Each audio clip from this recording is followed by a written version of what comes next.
אין לי כוח לזה, אין לי כוח. כל פעם אני מפסקה כזה, אין לי כבר כוח, באמת.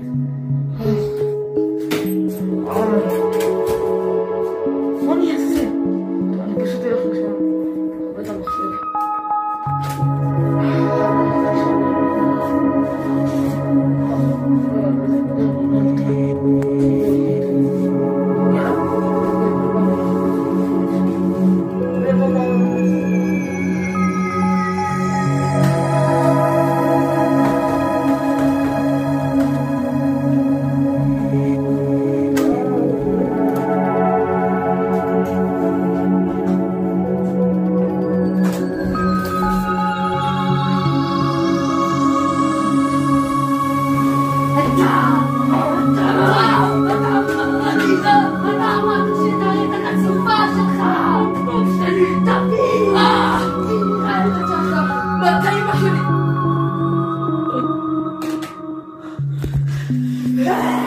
אתה אמרת שהיית חשיפה.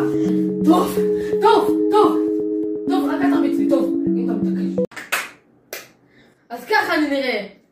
ארי גיים, כן, ככה אני נראה. איזה סרט הולך להיות לכם ביום ראשון, תחכו. של ארי גיים. וכמובן, תשימו לייק, תשימו סאב, ותשתפו את הסרטון הזה למי שאתם רוצים. יאללה ביי.